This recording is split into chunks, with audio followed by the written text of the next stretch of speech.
Chapter number 5 का question number first है कि सुनम्य कुट्टिम यानी कि फ्लेक्सिबल पेमेंट, पेमेंट को हिंदी में क्या कहते हैं, कुट्टिम यानी कि फ्लेक्सिबल पेमेंट, वह दृढ़ कुट्टिम में अंतर बताओ। ठीक है भाई साहब, बता देंगे। अच्छा, चैप्टर नंबर 5 का नाम ही है रोड कंस्ट्रक्शन यानी कि सड़क पेवमेंट, सड़क पेवमेंट के प्रकार तथा निर्माण।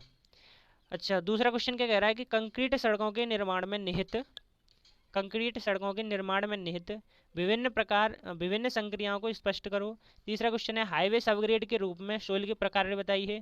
चौथा क्वेश्चन है फ्लेक्सिबल पेमेंट में उपाधार यानी कि सब बेस की आवश्यकता व उद्देश्य।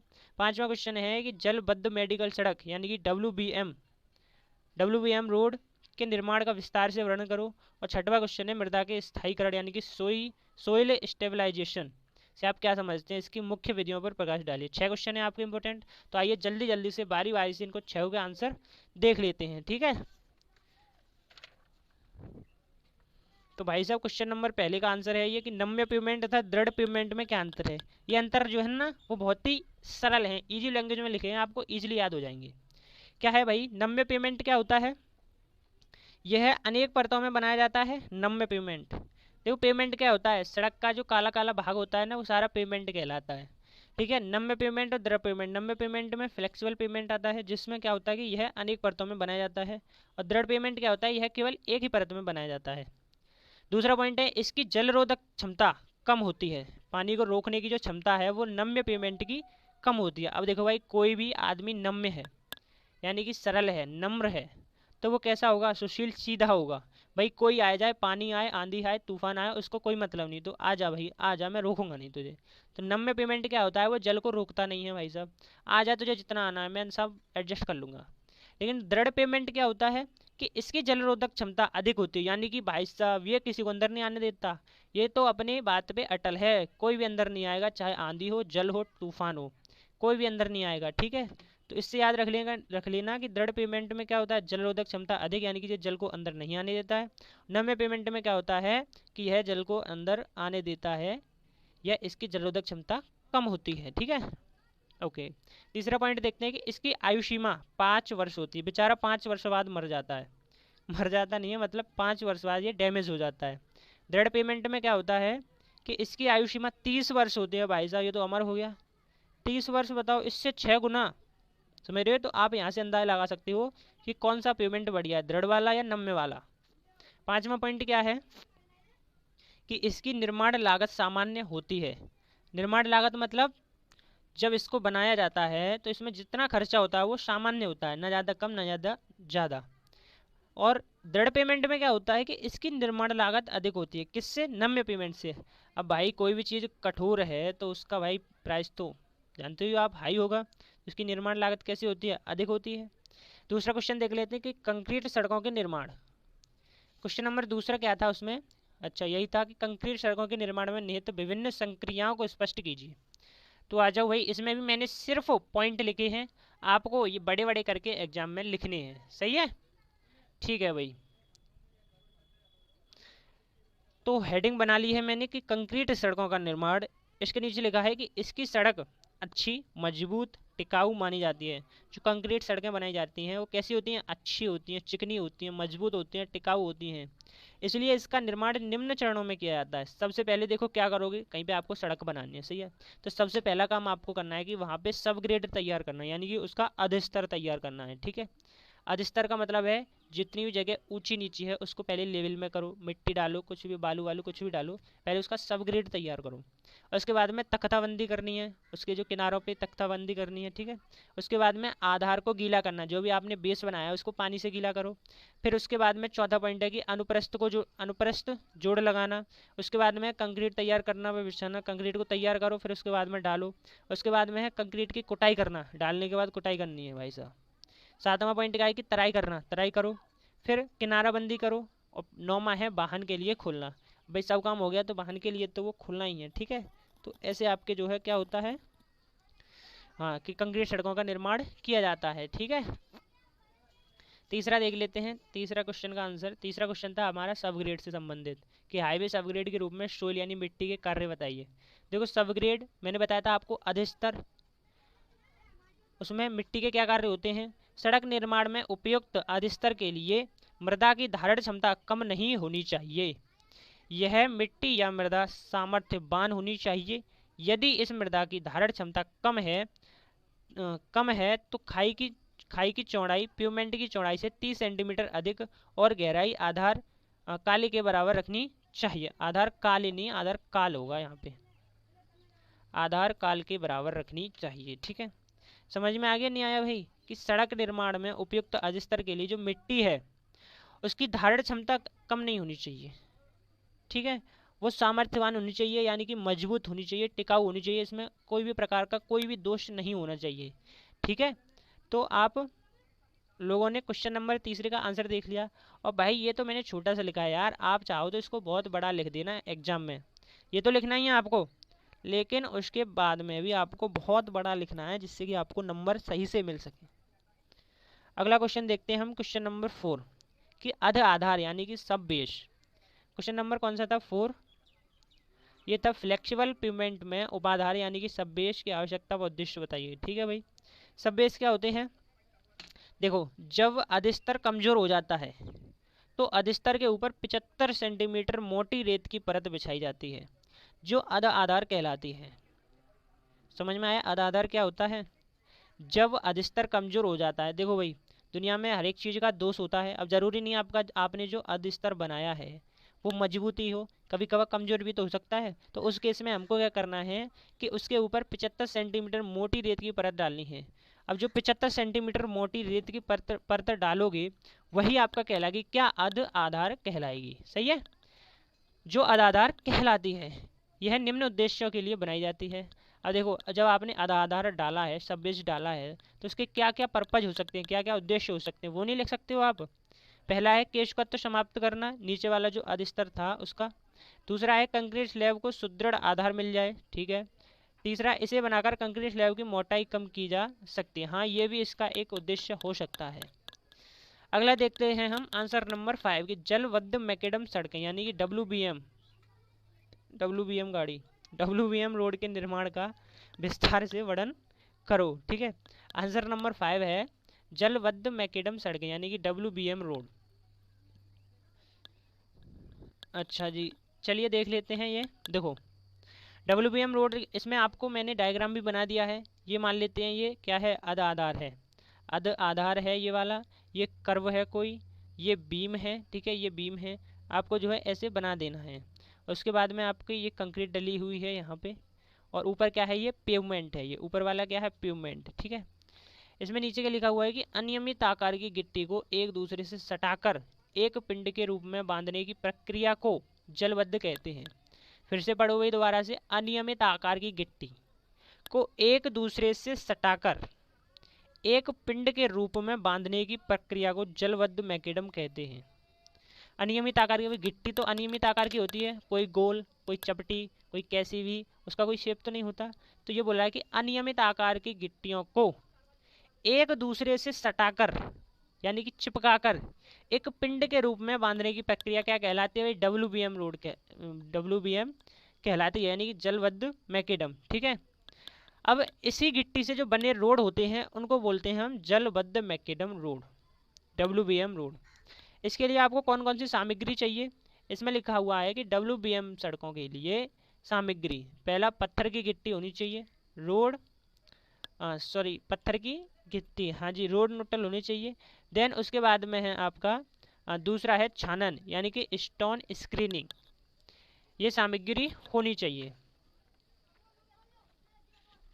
अब देख लें पत्थर की गिट्टी में क्या होता है। देखो, पत्थर की गिट्टी में WBM सड़क में प्रयोग किए गए पत्थर के टुकड़ों को सड़क मेटल कहा जाता है। जो भी WBM सड़क हैं, WBM सड़कों में प्रयोग किए गए पत्थर के टुकड़ों को, उसमें जितने भी पत्थर के टुकड़े प्रयोग किए जाएंगे उनको क्या कहेंगे? सड़क मेटल कहा जाता है। यह एक मेटल या पत्थर की गिट्टी प्राय ग्रेफाइट, बेसाल्ट, चूना, बलुआ आदि पत्थरों से प्राप्त की जाती है। सारे पत्थरों के नाम है भाई साहब। WBM सड़क में जो पत्थर होते हैं, ठीक है, उनके टुकड़े जो होते हैं उनको तो सड़क मेटल कहते हैं। और ये पत्थर के टुकड़े कहाँ से प्राप्त किए जाते हैं? ग्रेफाइट पत्थर हो गया, बेसाल्ट पत्थर हो गया, चूना पत्थर हो गया, बलुआ पत्थर हो गया आदि पत्थरों से प्राप्त किए जाते हैं। ठीक है, आगे है हल्के यातायात के लिए ईंट की गिट्टी, कंकर, लेटेराइट की गिट्टी आदि का प्रयोग किया जाता है। ठीक है, हल्के यातायात जैसे मोटरसाइकिल, साइकिल, कार, जितने भी हल्के यातायात हैं वहाँ पे जो सड़क बनाए जाएंगे उसमें ईंट की गिट्टी का प्रयोग कर सकते हैं, कंकर का प्रयोग कर सकते हैं, लेटेराइट की गिट्टी का प्रयोग कर सकते हैं। ठीक है, आगे है दूसरा कि छनन, स्टोन स्क्रीनिंग। ये क्या होती है भाई? ये होती है बड़ी बड़ी गिट्टियों के बीच उपलब्ध रिक्त स्थान को भरने के लिए जिस पदार्थ का प्रयोग किया जाता है उसे छानस कहते हैं। यह मुख्यतः पत्थर का चूना व पत्थर की छानस के द्वारा भी भरी जा सकती है। देखो बड़ी बड़ी जितनी भी गिट्टियाँ होती हैं उनके बीच गैप रह जाता है, तो उन गैप को भरने के लिए जिसका यूज़ होता है उसे छानस कहते हैं। ठीक है, अब देखते हैं क्वेश्चन नंबर 5 को। क्वेश्चन नंबर 5 तो हो गया भाई साहब, ये 6 है, मिस्टेक से लिख गया है। ठीक है, कौन सा है ये? 6। क्वेश्चन नंबर 6 कौन सा है कि मृदा के स्थायीकरण यानी कि सोइल स्टेबलाइजेशन क्या होता है, इसकी मुख्य विधियों पर प्रकाश डालिए। प्रकाश क्या, हम तो सब चीज़ डाल देंगे भाई, देख लो पहले। खराब या कम धारण वाली मृदा का सुधार करने के लिए मृदा का स्थायीकरण होता है। इसके लिए निम्न विधियों का प्रयोग किया जाता है: यांत्रिक स्थिरीकरण, रासायनिक स्थायीकरण, सीमेंट स्थायीकरण, चूना स्थायीकरण, बिटुमनी स्थायीकरण। ठीक है, और ये आपके दे रखे हैं इधर, थोड़ा सा इनके बारे में पढ़ लेंगे। यांत्रिक स्थायीकरण क्या होता है? मृदा कमजोर होती है तो 2:1 वालू मृत्तिका की परत बनाकर कुटाई रोलर द्वारा इसको किया जाता है। ठीक है, ये पढ़ लेना आप लोग। आगे देखते हैं हम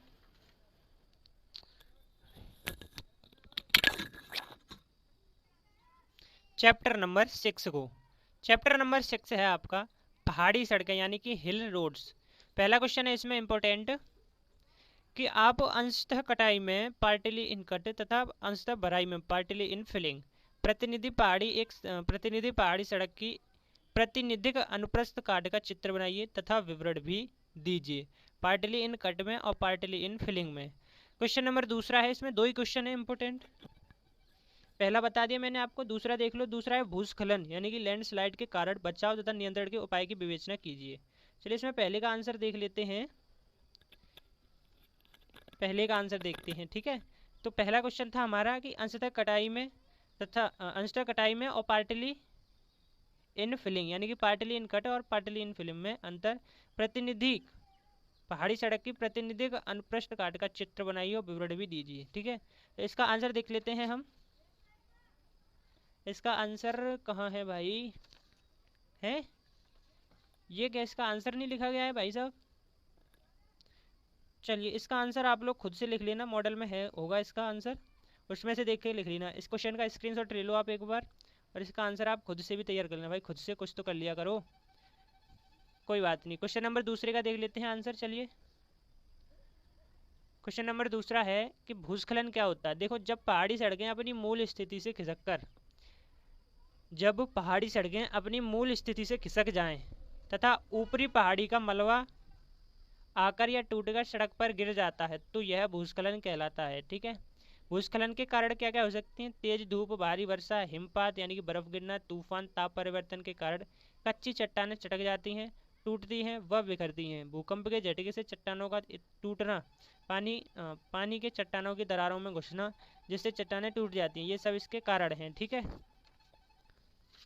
चलिए अगला देख लेते हैं हम। अगला कौन सा चैप्टर है? अच्छा इसमें तो 2 ही क्वेश्चन थे, एक हुआ नहीं है, पहला वाला आप कर लेना, दूसरा वाला मैंने करा दिया। इसमें अब चैप्टर है अगला 7th, चैप्टर नंबर 7 है। ठीक है, ये क्या है भाई इधर आंसर नंबर? अच्छा, चलिए देखिए, ये है चैप्टर नंबर 7। कौन सा है? सड़कों का जल निकास यानी कि रोड ड्रेनेज। इसमें पहला ही क्वेश्चन है कि जलग्राही नाली और पार्श्व नाली में अंतर स्पष्ट कीजिए। इसको बोलते हैं हम लोग कैच वाटर ड्रेन तथा साइड वाटर ड्रेन में अंतर। दूसरा क्वेश्चन है जल निकासी प्रणाली किसे कहते हैं और इसकी व्यवस्थाएं किस प्रकार की जाती हैं, लिखिए। आंसर देख लेते हैं इसके। पहले का आंसर है इसमें जलग्राही नाली व पार्श्व नाली में अंतर। पार्श्व नाली क्या होती है? सड़कों की सतह पर बहता हुआ पानी व पहाड़ों की ओर से गिरते हुए पानी को एकत्रित करने के लिए सड़क के किनारों के साथ साथ पार्श्व नालियों का निर्माण किया जाता है जिनमें वर्षा का जल एकत्र होता रहता है। सामान्य कैम्बर वाली सड़कों में ये नालियाँ दोनों ओर होती हैं। समझ में आ गया? पार्श्व नालियाँ कौन सी होती हैं? ये ऐसी नालियाँ होती हैं जो सड़कों की सतह पर बहते हुए पानी को और पहाड़ों से गिरते हुए पानी को एकत्र करने के लिए बनाई जाती हैं। ठीक है, जो वर्षा का जल है एक तो सड़कों की सतह से बहेगा और पहाड़ों से बहता हुआ आएगा, तो उनको एकत्र करने के लिए जो नालियाँ बनाई जाती हैं उनको क्या कहते हैं? हम पार्श्व नाली कहते हैं। दूसरा है जलग्राही नाली। जलग्राही नाली में क्या है कि वर्षा का पानी जब ऊंचे पहाड़ों से तेजी से बहता हुआ सड़क पर गिरता है तो सड़क के क्षतिग्रस्त होने की संभावना बढ़ जाती है। इस पानी को रोकने के लिए या एकत्र करने के लिए एक अतिरिक्त नाली का निर्माण किया जाता है जिसे जलग्राही या अंतर्रोधी नाली कहते हैं। ठीक है, जलग्राही नाली समझ में आ गया क्या होता है?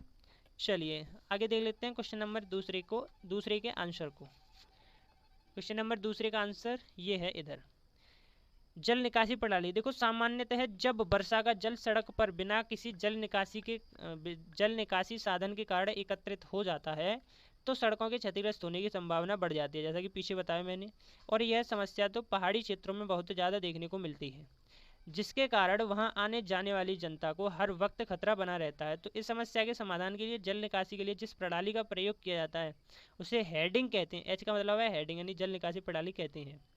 जल निकासी प्रणाली समझ में आ गया? पानी को निकालने की प्रणाली जो होती है उसको जल निकासी प्रणाली कहते हैं।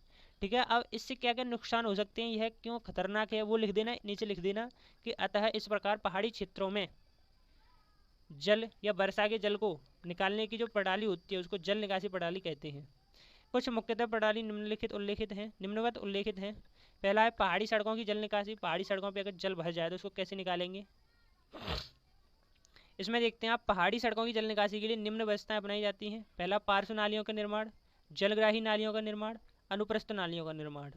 दूसरा है सतही जल निकासी। सड़क की सतह व पार्श्व ढालों में वर्षा का जल भरने से रोकने के लिए जल निकाय की व्यवस्था करना सतही जल निकासी कहलाता है। ठीक है, आगे है पारगामी जल निकासी। जब वर्षा अधिक या बाढ़ के कारण सड़क के दोनों ओर पानी भर जाता है तो पानी सड़क के ऊपर से बहने लगता है। अच्छी बात है, जिससे सड़क कट जाती है। इसे रोकने के लिए सड़क के नीचे पुलियों की व्यवस्था की जाती है, जिसे पारगामी जल निकासी कहते हैं। पारगामी जल निकासी का क्या मतलब है कि जब सड़क के दोनों ओर पानी भर जाता है और पानी सड़क के ऊपर से होके जाने लगता है तो उस कंडीशन में सड़क के कटने का खतरा बना रहता है। ठीक है, तो उससे बचने के लिए आपको पारगामी जल निकासी करनी पड़ती है। उसमें उस सड़क के नीचे एक पुलिया लगा दी जाती है जिससे पानी आर पार हो सके। चौथा है दलदली भूमि से जल निकासी। इसमें क्या बोल रहा है कि जहाँ तक संभव हो ऐसी भूमि पर सड़क नहीं बनानी चाहिए।